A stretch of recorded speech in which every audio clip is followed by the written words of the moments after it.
Cuando pensaba en el tema del día de hoy, dije, bueno, vamos a hablar de el nuevo paradigma. Y entendí que lo primero que tenía que hacer es definir la palabra paradigma para ustedes, porque si no, no nos vamos a entender. Yo puedo hablar de un nuevo paradigma, es una palabra que se usa mucho en el mundo de negocios. Y es una palabra que hay todo un curso completo que se hacen para entender este asunto. Así que definiendo la palabra, un paradigma es una serie de reglas y regulaciones, escritas o no, que hacen dos cosas. Un paradigma es una serie de reglas y regulaciones. Normalmente los paradigmas son muy buenos, pero a veces nos agarramos tanto a ellos que se convierten en una caja que me impide pensar fuera de ella. El paradigma hace dos cosas. Número uno, establece o define nuestros límites. Esto está fuera, esto no hacemos, esto no hacemos. Lo que hacemos es solamente lo que está dentro de nuestra caja. Y segundo, nos dice cómo comportarnos dentro de esos límites para obtener resultados satisfactorios. Por ejemplo, déjeme darle un ejemplo claro de un paradigma que funcionó mal. En los años 60, y casi ninguno de ustedes estaba vivo ahí, pero le cuento historia antigua, los suizos eran los más grandes creadores de relojes. Si usted quería un reloj bueno, usted tenía que comprar un reloj suizo. En la feria de relojes de los años 60, un suizo inventó una cosa que se llamó el cuarzo. El cuarzo permitía que ya usted no tuviera que darle cuerda al reloj y que no tuvieran que tener manecillas necesariamente. Los suizos se rieron del invento. No puede existir un reloj sin manecillas. Pasó por ahí un señor japonés llamado Seiko, apellido Seiko, y cambió el mundo de los relojes para siempre. Compró el invento y los japoneses se convirtieron en los más grandes creadores de relojes del mundo. ¿Quién hizo el invento? Los suizos. Pero su paradigma no le permitía ver un reloj diferente. O hay lo que nosotros llamamos el chiste del paradigma, que si usted lo ha oído, le ruego que se ría de todas formas. Así levanta mi autoestima. Que es el señor que va a hacer una parrillada, y cuando hace la parrillada se da cuenta que él siempre corta el 20% de la carne y la pone a un lado. Entonces empieza a pensar, ¿por qué yo corto el 20%? Entonces se acercó a su mujer y le dijo, mujer, ¿por qué es que cortamos el 20% de la carne? No sé, pero mi mamá lo hacía. Esas cosas raras que hay en el mundo, el señor se llevaba bien con su suegra. Así que llamó a la suegra y le dijo, suegra, ¿por qué es que nosotros cortamos el 20% de la carne y la ponemos a un lado? No sé, pero mi mamá lo hacía. Gracias a Dios la abuelita estaba viva. Lo llamó el señor. Señora, ¿por qué es que nosotros cortamos el 20% de la carne? Muy fácil, le dijo, hijo. Porque no entra la carne completa en mi asador. ¿Cuántas cosas hacemos nosotros solo porque se han hecho siempre? Y los cristianos somos unos ideales para los paradigmas. ¿Cómo es posible que un pastor no predique interno? Todo pastor predica interno, así. No me digan. Versículo y capítulo. Yo aquí podría predicar interno porque tenemos un aire acondicionado que usted se está congelando, ¿verdad? Qué bueno que está bien, solamente para que ¿no? Pero yo pienso en mis hermanos pastores que van a iglesias que no tienen ni ventilador. Esos pobres hombres bajan 5 libras cada vez que predican. Predicador tiene que tener púlpito. Debe predicar en púlpito usted. ¿Por qué? No sé, pero así se ha hecho siempre. El otro día había una pobre pastorcita que tenía un púlpito grandote y ella chiquitita. Solo se la veía de aquí para arriba. No entiendo yo. ¿Usted sabe por qué las iglesias son rectangulares? Esta no es el caso, por cierto, porque esta era un galpón, entonces es lo que quedó. Pero ¿usted sabe por qué hacemos las iglesias rectangulares? Porque en los años 1900, cuando las iglesias empezaron, en algunas partes de Estados Unidos, alquilaban cines. Entonces, como los cines eran rectangulares, hicieron las iglesias rectangulares. ¿Oh, qué razón? Vivimos en un mundo de paradigmas. ¿Quién fue la persona que más paradigmas cambió? El Señor Jesucristo. Usted se imagina, judío del siglo I, piense un ratito que usted es judío del siglo I. Y oye a este señor, les fue dicho, no adulterarás, pero yo les digo, cualquier mujer, cualquiera que vea a una mujer con ojos de deseo ya adulteró en su corazón. Los judíos estaban con la boca acá. Les fue dicho. Se pasó todo un sermón diciendo, les fue dicho, pero yo les digo. ¿Qué hizo? Les cambió el paradigma. Les cambió el paradigma. Ya no es como tú pensabas. De hecho, nunca debió ser como tú pensabas. Ahora es de esta nueva manera. Nosotros tenemos un paradigma que es terrible. Que es un paradigma que empezó ahí en la Edad Media, cuando los monjes se enclaustraron. Y es que tenemos que tener teólogos profesionales. La teología, que es el estudio de Dios, es una cosa que usted va a aprender a la universidad. Es una cosa que usted hace en un aula de clase. Y hay personas que estudian teología para poder o ser profesores, o pastores, o sacerdotes, o lo que fuere. Pero usted puede estudiar o teología, o arquitectura, o negocios, o leyes. Teología es una carrera más. Y yo tengo muchachos aquí en la iglesia que se me acercan y me dicen, pastor, a mí me encantaría estudiar teología, pero voy a estudiar después, porque primero tengo que estudiar algo de lo que pueda vivir. Yo pienso inclusive, personas que van a un seminario, en nuestra denominación, en nuestro país, las mujeres no pueden ser pastoras principales. Cosa que yo estoy en contra, pero ¿qué puedo hacer? Entonces, si ellas van a estudiar teología, no pueden ejercer su carrera. Es de locos. Y digo yo, ¿qué si no fuera así? En paradigmas, uno enseña que hay una pregunta que es la pregunta paradigmática. Y la pregunta dice así: ¿qué hay en su negocio que es imposible hoy, que si fuera posible cambiaría su negocio para siempre? ¿Qué hay en su negocio que es imposible hoy, que si fuera posible cambiaría su negocio para siempre? En el mío, enterrar a la gente parada. Me daría más personas por metro cuadrado. ¿Qué hay en su negocio que usted no puede hacer hoy? Y esa pregunta la vamos a pasar a mi tema. Por favor, deje de pensar en eso, los billetes habla mañana. Deje de pensar, ¿qué puedo hacer yo para que...? No, ya, regrese a mí. La pregunta se la puede llegar para mañana. Nosotros creemos, tenemos el paradigma de que una iglesia es un sitio al que voy los domingos.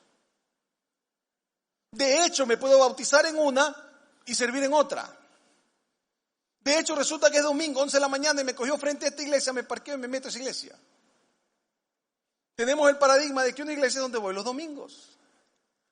Cuando Cristo enseñó que una iglesia es una familia de familias. Cuando Cristo enseñó que una iglesia es una comunidad de creyentes que se conocen y que viven juntos. No todos en la misma casa, pero viven juntos. Que tienen amistad. Que son transparentes los unos con los otros. Pero nosotros seguimos en ese paradigma que yo sé de dónde lo trajimos, pero no le voy a decir. De simplemente me meto donde pueda. La iglesia no es mi casa, cuando debe ser su casa. La iglesia es un sitio al que voy los domingos. Y todo eso es así porque hemos malentendido la teología. La teología como concepto es el estudio de Dios. Nada más. Pero la teología perdió su esencia. Porque ahora se trata de conocimiento en lugar de sabiduría. Es decir, no importa si yo no tengo aplicación de lo que conozco mientras lo conozca.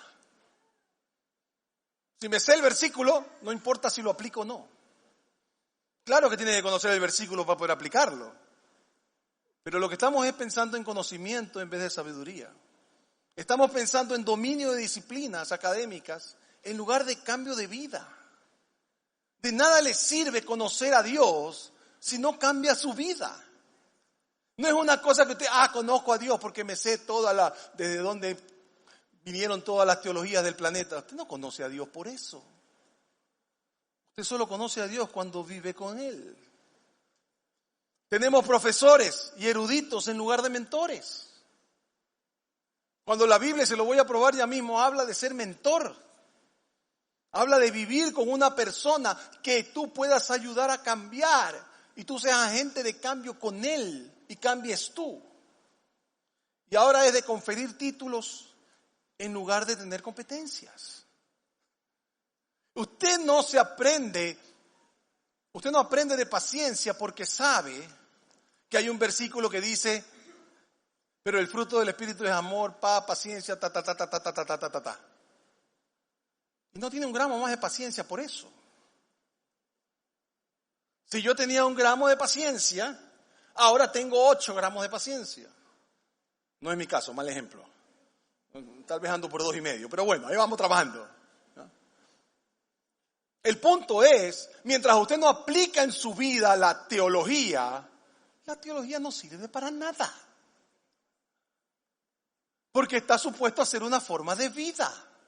Pero hoy nosotros estamos supuestos a pensar que hay estas personas que son las que estudian teología para mostrarnos al pueblo lo que la teología es o deja de ser. Y el modelo no funciona. No funciona para nada. El modelo crea una falta de liderazgo primero que nada.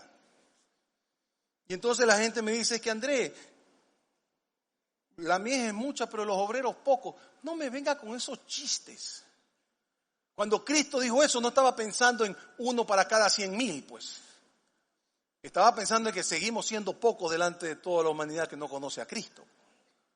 Pero no estaba hablando de eso. Entonces, tenemos una falta total de liderazgo, porque las instituciones educativas generan 30 personas por año, 20 personas por año, que encima van a las iglesias y no conocen la iglesia. Nos encontramos el otro día, Tito y yo, con una persona que estudiaba, fue a estudiar teología, lo mandó a la iglesia a estudiar a otra ciudad, a un seminario muy importante. Y el hombre fue al seminario y cuando regresó, lo botaron al año. Porque no conocía la iglesia, no conocía a los miembros, no sabían qué creía la iglesia, qué es lo que estaban haciendo. Porque esto se vive ahí mismo. No se puede manejar de esa forma. Entonces tenemos una falta de liderazgo y lo que es peor, tenemos una carencia de liderazgo plenamente preparado. Porque lo que yo tengo es personas que conocen mentalmente, pero no tienen la competencia. Yo no aprendo el conocimiento de Dios si mi vida no cambia. Y conozco profesores míos que me decían, Andrés, de las personas que vienen aquí, el 60% no son nacidos de nuevo, sino que vienen porque creen que esto es una carrera donde pueden ganar dinero. No es así. La teología ha pasado a ser irrelevante para el promedio de los creyentes. La teología es algo que supuestamente solo hacemos unos pocos. Y entonces hemos creado el tercer gran problema, el nominalismo. Tenemos un montón de cristianos nominales. Vengo a la iglesia y mi vida sigue igual. Y entonces yo me encuentro con muchachos que me dicen, oiga, pastor, o algunos me dicen Andrés, porque así me llamo, ¿no? Andrés, mi papá y mi mamá vienen aquí ya hace 1 año. Y siguen gritando igualito. Los vecinos oyen esos alaridos todos los días. Y yo no les digo que no vaya a haber pleito, porque los va a haber. Pero si no hay cambio de vida, no hay conocimiento de Dios, pues. Podemos estar claros en eso. No sirve de nada. Y entonces generamos una gran cantidad de creyentes nominales que antes iban a un sitio que denominaban iglesia y ahora vienen a otro que denominan iglesia, y entonces ahí cuando les dice la gente, te cambiaste de religión. Mi esperanza es que usted no se cambie de religión, sino de vida. Y usted se dio cuenta que estaba muerto y ahora vive. El sistema no funciona. Nuestra triste realidad es que no le estamos enseñando a la gente a vivir teología en la cultura. Es decir, yo tengo que saber cómo debo comportarme en forma práctica en el mundo en que vivo, aplicando la teología, el conocimiento de Dios. Pero no, yo lo que vengo a usted es a decirle todo lo que sé y usted sale de aquí igualito. No pasa nada en nuestra vida. Cuando el apóstol Pablo estaba con nosotros, y el apóstol Pablo, he repetido esto algunas veces, lo voy a volver a decir, los primeros seguidores de Jesús fueron pescadores, cobradores de impuestos. Pero a quien él le encargó la misión de la iglesia fue un fariseo. Porque los fariseos sabían cómo generar iglesia. Y Pablo arranca a trabajar y en 3 años en 300 años pusieron de cabeza al imperio. No los podían controlar. No sabían qué hacer ya. ¿Cómo lo hizo Pablo? En algo que denominamos nosotros el ciclo paulino. Pablo agarraba y establecía, iba a un sitio, iba junto a un río. ¿Por qué junto a un río? Porque ahí se reunían los judíos cuando no tenían sinagoga. Le hablaba a la gente, instituía una iglesia local, la dejaba encargada con hombres fieles y iba a la siguiente ciudad que él denominó ciudades estratégicas. Entonces, estratégicamente en el Gran Guayaquil nosotros tenemos que estar situados con casas, no con templos, en donde hagamos conocimiento de Jehová de forma práctica. De manera que nuestra vida vaya cambiando y que la gente diga, oye, ¿qué está haciendo ese loco que ahora es mejor esposo? Déjame ir a preguntarle. Oye, ¿cómo así ya tus hijos no están tan rebeldes? Oye, ¿cómo así estás tan tranquilo? Últimamente te he visto con más paciencia. Ahora veo que llegas al puente y no pegas de alaridos, sino que das gracias al Señor. Ni se atreven a reírse porque ni pueden pensar en eso. Llegan al puente y quién sabe qué dicen. El asunto entonces es, yo voy estableciendo esto, encargándole a gente, trabajando una teología de cambio de vida, no una teología de conceptos abstractos aquí, porque no le sirven de nada. Déjeme dejárselo claro bíblicamente. Pablo tenía algunas personas a las que él mentoreaba. Entre ellos había un ser humano llamado Timoteo. Y Pablo le escribe, han llegado hasta nosotros 2 cartas a Timoteo, para que Timoteo supiera cómo iba a caminar. Y Pablo le dice a Timoteo claramente cómo debe ser la teología, el conocimiento de Dios. Dice primero Timoteo, tú tienes que tener sabiduría práctica. Tienes que tener hábitos de pensamiento, de corazón y de estilo de vida disciplinada. Y mire lo que le dice. Desde tu niñez conoces las Sagradas Escrituras que pueden darte la sabiduría necesaria para la salvación mediante la fe en Jesucristo. Comenzaste en tu familia y eso que tienes es clave para tu desarrollo, que tiene que ser sabiduría para salvación. Tienes que tener una sabiduría práctica. ¿Cómo debo yo funcionar en esta realidad mía del siglo XXI? ¿Qué me dice mi conocimiento de Dios? ¿De qué debo hablarle a la gente? ¿Qué es lo que la gente mira que es un cambio de vida? Tengo que tener sabiduría práctica. Segundo, le dice, tienes que tener contexto de comunidad. Tienes que entender que la iglesia local es de donde sale todo. Y le dice lo siguiente, con fe y amor en Cristo Jesús, sigue el ejemplo de la sana doctrina que de mí aprendiste, con el poder del Espíritu Santo que vive en nosotros, cuida la preciosa enseñanza que te he confiado. Y lo vas a hacer en una comunidad. Y vamos a extender lo que sabemos y vamos a continuar con eso. Porque no es simplemente de hablar, es de ejecutar. Le dice, tienes que tener claro que tienes que hacerlo en un contexto ministerial. Todos tenemos que tener un ministerio. Y cuando la gente habla ministerio, cree que estamos hablando de no sé qué. Su ministerio puede ser hablarle a su vecino. Su ministerio puede ser traer al hijo de su vecino a Oanza. La cosa más pequeña que usted hace por alguien es lo que usted hace para el Señor. ¿Y qué le dice? En presencia de Dios y de Cristo Jesús, que ha de venir en su reino y que juzgará a los vivos y a los muertos, te doy este solemne encargo. ¿Cuál es el solemne encargo? Que no se lo da a un pastor, se lo da a su discípulo. Predica la palabra, persiste en hacerlo, sea o no oportuno, corrige, reprende, anima con paciencia, sin dejar de enseñar. ¿Qué más le dice? Porque llegará el tiempo en que no van a tolerar la sana doctrina, sino que llevados por sus propios deseos, se rodearán de maestros que les digan las novelerías que quieren oír. Parece el siglo XXI, pero no es. Dejarán de escuchar la verdad y se volverán a los mitos. ¿Qué más dice? Tú, por el contrario, sé prudente en todas las circunstancias, soporta los sufrimientos, dedícate a ¿qué? Gracias, cumple los deberes de tu ministerio. En un contexto ministerial, todos los creyentes tenemos que hacer teología práctica. Teología práctica, teología conocimiento de Dios. Práctica es que la estoy llevando.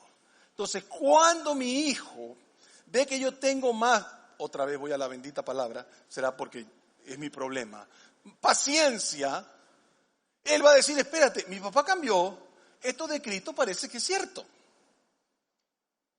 Pero no, si yo antes la trataba a la mamá de ABC y ahora le digo de F, que es peor, ¿qué conocimiento de Dios hay? No importa cuántos seminarios tenga, no importa cuántos cursos usted vaya. Si no tenemos cambio de vida, no tenemos teología. Cuarto le dice, tienes que ser dirigido por una misión. Y le dice lo siguiente, lo que me has oído decir en presencia de muchos testigos, encomiéndalo a creyentes dignos de confianza que a su vez estén capacitados para enseñar a otros.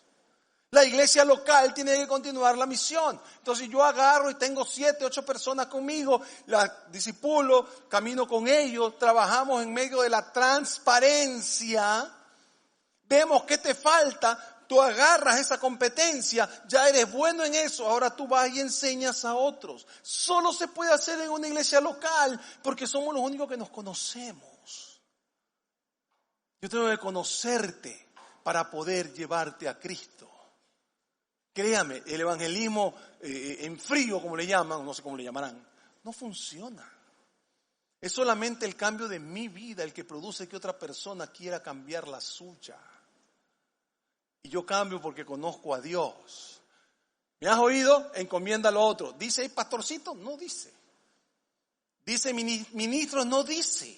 Dice a todo el mundo. Todos nosotros tenemos que cambiar nuestra vida para producir cambio de vida en otras personas. 5. Tienes que tener un progreso evidente. Los dones. Y le dice lo siguiente. Que nadie te menosprecie por ser joven. Al contrario, que los creyentes vean en ti un ejemplo a seguir en la manera de hablar, en la conducta, en el amor, en la fe y en la pureza. Un ejemplo a seguir. ¿Cómo la gente lo puede seguir a usted si no lo conoce? No es cuestión de hablar bonito. Hablar bonito es fácil. Voy a arrancar a la mitad o tal vez 3/4 partes del de los que están aquí ahorita con este ejemplo, pero los que somos viejos se acuerdan de Kung Fu. Mis pobres muchachos dicen, ¿Kung quién?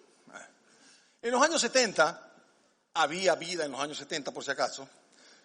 La vida no empezó con los celulares, ya habíamos seres humanos antes que eso existiera. Había una serie de televisión que se llamaba Kung Fu. ¿Era en blanco y negro? Todavía era en blanco y negro, ¿verdad? Eso es antes de que exista el color, muchachos, por si acaso. ¿Ya era en color? Bueno, ya era en color. Ok. Kung Fu, este muchacho, era un alumno de este maestro que lo mentoreaba. Y el maestro le iba diciendo lo que tenía que hacer.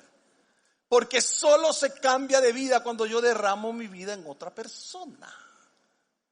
No cuando le cuento que dice 1 Tesalonicenses 4:8. Que usted recite la Biblia no le hace una persona que está actuando teológicamente. ¿Me estoy explicando? Espero que sí. Espero no haberlo perdido hace rato. Y la última le dice confianza. Y le dice lo siguiente: tú, en cambio, has seguido paso a paso mis enseñanzas, mi manera de vivir, mi propósito, mi fe, mi paciencia, mi amor y mi constancia. ¿Cómo la gente va a seguir su manera de vivir si no lo conoce? Si usted va un día a esta iglesia, el otro día otra iglesia, el otro día otra iglesia, el otro día otra iglesia y después vuelve a empezar. Una vez al mes va a cada iglesia, hace un circuito cerrado de iglesias. Esto no es así. Usted va a un sitio donde se sienta en comunidad y donde empieza a ejercitar los dones que Dios le dio, y eso es teología. Y entonces nos olvidamos un poco de los profesionales y empezamos a cambiar nuestras propias vidas. ¿Cómo lo hicieron los primeros cristianos? Lo hicieron primero repitiendo. No había libros en esa época, entonces ellos repitieron una cosa que usted conoce como el credo de los apóstoles, que tiene 6 cosas. Número 1, Cristo fue anunciado. Número 2, Cristo nació. Número 3, murió y resucitó. Número 3, anduvo entre nosotros haciendo muchas cosas buenas. Número 4, murió y resucitó. Número 5, está sentado a la derecha del Padre. Número 6, vendrá por segunda vez. Quiero una estrellita. Me lo aprendí. Y eso lo repetían una y otra vez, y de ahí sale el credo que usted ha oído en otra iglesia. ¿Se acuerda?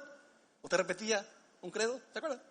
Ese es el credo. Así empezaron los cristianos a conocer teología.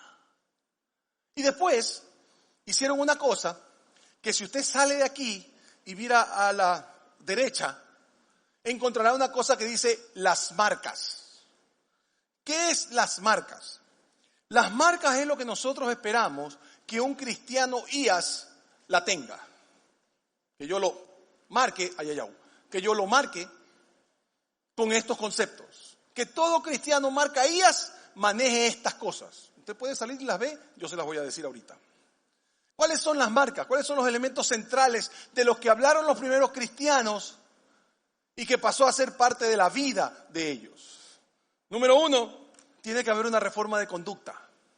Tiene que haber un quitar y poner. Efesios 4 lo dice claramente, dice que tenemos una nueva naturaleza. Si usted aceptó a Cristo y sigue igualito, ¿le doy una noticia? Usted no ha aceptado a Cristo. En el amor de Cristo se lo digo. Porque el cristianismo lo primero que hace es que me transforma. Y ahí es donde empieza mi teología, cuando yo empiezo a cambiar de esta manera. La segunda, me da virtudes, fruto del Espíritu. Y dice que el fruto del Espíritu es amor, paz, paciencia, benignidad, bondad, fe, mansedumbre, templanza, dominio propio. La estoy leyendo por si acaso, no me la sé de memoria. Usted tiene que tener ese fruto. Y otra vez, si usted cuando conoció al Señor tenía 1 gramo de paciencia y ahora tiene medio gramo de paciencia, tenga cuidado. Porque usted debería tener ese fruto que sale de usted. Por cierto, fruto, ¿usted ha visto un árbol que se coma su propio fruto? Es para los demás, ¿verdad? Okay, entonces los demás deben ver en usted amor, paz, paciencia, benignidad, bondad, bla, bla, bla, bla, bla, ya. Por si acaso, profesora, estoy haciéndolo de intento. Okay. Tercero, relaciones familiares. Usted tiene que aprender a manejar sus relaciones familiares. Entonces dice, maridos, amad a sus esposas. Esposas, respetad a su marido. Padres, no llamen a ir a sus hijos. Hijos,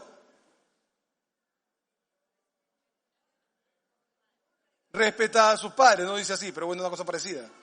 Honrar, gracias, honrar. Honren a sus padres. Y usted sigue igualito. Usted, su papá le dice algo y le dice, anda, viejo. ¿Dónde está su teología? ¿Dónde está su teología? Si usted no está mejorando su relación familiar, ¿dónde está su teología? No me muestres cuánto sabes, muéstrame cuánto aplicas. Número 4, comunidad verdadera. Y dice la Biblia que tenemos que amarnos los unos a los otros. Y yo entiendo, créanme que entiendo. Yo sé que en esta comunidad hay esa gente que hace todo lo posible porque usted no lo ame. Pero parece que se esforzaran porque usted no lo ame. Yo sé, yo entiendo. Pero usted tiene que amarlo de todas formas. Pero es que Andrés, tú lo has visto como es. Yo sé. Pero la Biblia dice que usted lo tiene que amar. Y en esta comunidad vamos a amar inclusive a aquellos que hacen todo lo posible porque no lo ame. Número 5, dirigirse hacia los de afuera. La Biblia es clara. Sabiamente, por tu modo de vida. Lea esos 2 versículos. Dice, por tu modo de vida. ¿Usted cree que el predicar a la gente lleva a la gente a Cristo si usted tiene un modo de vida igualito antes? No pierda tiempo hablando. Pero usted sabe lo que pasa cuando alguien se acerca a usted y le dice, oye Andrés, tú estás en esto, ¿me puedes ayudar en tal cosa? Y cuando usted lo ayuda, esa gente no se vuelve a ir. Porque vio su teología. Número 6, someterse a las autoridades gubernamentales. Y yo entiendo que sí, que el presidente este, el presidente otro, el presidente este. Cuando Pablo escribió esto, el que dominaba el mundo era un señor apellido Nerón, o nombre Nerón, no sé. Y no hemos tenido un presidente tan malo como él. Nunca. No importa que tan malos hayan sido los presidentes nuestros, Nerón era 1000 veces peor. Y si Pablo decía que nosotros tenemos que someternos a las autoridades, sométase, porque son puestas por Dios. Y 7, vivir responsablemente, sensato, siendo atento, manteniéndome alerta de mis propias debilidades, sabiendo que no las tengo todas conmigo, entendiendo que soy débil, entendiendo que me puedo equivocar. Como iglesia local, nosotros hemos decidido hacer teología con ustedes. Y hemos preparado por tiempo mentores. Tito tiene trabajando en esto ya año y algo. 2 años ya. Levantaste 2, levantaste 3. 2.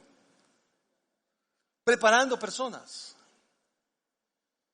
para que podamos mentorear gente haciendo teología de forma práctica. Y cuando usted entre a la escuela de Antioquía, que es donde todos tenemos que terminar, hoy, mañana, el año próximo, el año siguiente, cuando sea, usted va a ver ahí que cada vez que terminamos una lección, hay una pregunta que dice, ¿cómo se aplica esto a tu vida? ¿Cómo se aplica esto a tu vida? ¿Qué es lo que tienes que hacer ahora? ¿Qué cambio tienes que hacer en tu vida? Porque eso es teología práctica.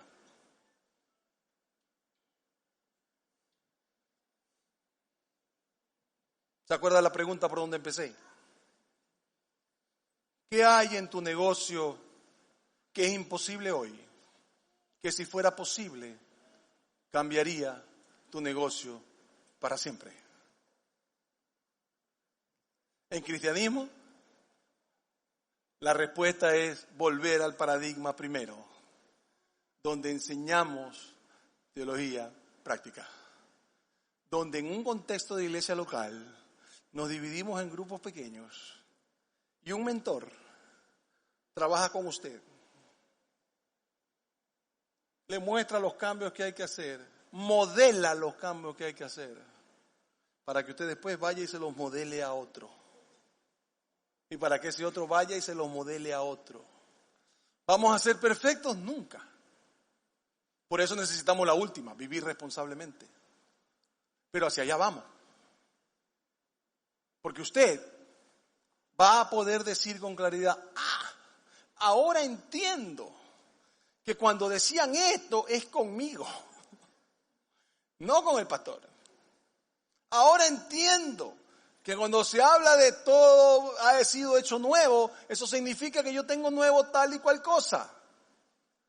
Y usted pueda aplicar el conocimiento de Dios a su vida práctica. Si logramos eso, la iglesia local cambiará para siempre. Por eso nos hemos unido a este grupo de iglesias a nivel mundial, que están diciendo hay que terminar con el modelo anterior de mandemos 3 personas a un seminario para que regresen teólogos. Y hay que empezar un cambio de paradigma donde volvemos al sistema inicial. Grupos pequeños, un mentor. ¿Qué es lo práctico? Voy cambiando, te voy ayudando a cambiar, vamos cambiando juntos. Y volvemos a lo siguiente. Y empiezo a entender lo que la Biblia me dice a mí, en mi contexto particular. Porque para mí, amar a mi esposa puede ser diferente de lo que para usted es amar a su esposa. ¿Por qué? Porque mi esposa necesita ser amada de una forma diferente a la suya. Porque usted va a aprender qué significa respeto a su esposo desde su realidad. No desde la mía. Porque usted va a aprender lo que es vivir para Dios desde su realidad. El rato que eso hagamos y que usted aprenda haciendo,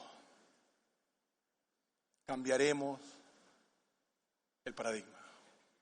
Y para eso estamos llamados, como iglesia local, para nosotros, empezar a hacerlo.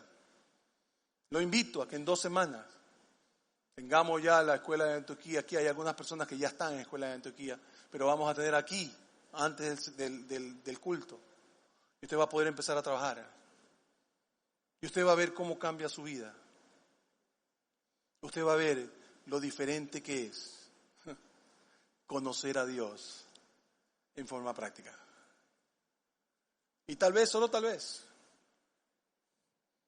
si Dios nos da la gracia, podremos encontrar la misma fórmula que encontraron los primeros apóstoles. Y vidas cambiadas producirán cambio de vida. Porque usted y yo vamos a hacer teología de forma práctica. Queda cordialmente invitado a estar con nosotros. Queda cordialmente invitado a ser parte de la respuesta. ¿Qué hay en mi negocio que hoy es imposible? Que si fuera posible cambiaría mi negocio para siempre. Que la iglesia local se dedique a ser personas que viven el conocimiento de Dios todos los días de su vida.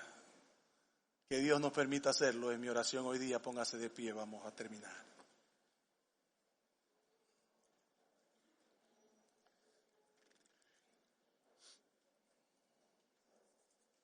Padre, damos gracias, Señor, por la oportunidad de estar contigo hoy día. Gracias por la posibilidad de entender que nuestra responsabilidad es vivir la vida cristiana de una manera diferente. Permítenos ingresar y que en cada lección nosotros podamos decir, esto es lo que tengo que aplicar, esto es lo que tengo que aplicar. Y poco a poco mi vida vaya cambiando de tal forma que yo pueda decir, conozco a Jehová y Jehová ha cambiado mi vida. Condúcenos, Señor, en todo este caminar. Ya de nosotros personas que viven para ti y por ti, entendiendo con claridad lo que deben hacer para ser seguidores tuyos en el contexto en que viven. Gracias, Padre. en el nombre de Jesús. Amén y amén. Si quiere inscribirse, el pastor Tito puede recibir sus inscripciones. Muchas gracias. Los esperamos la próxima semana para celebrar el Día de las Madres juntos. Que Dios lo bendiga.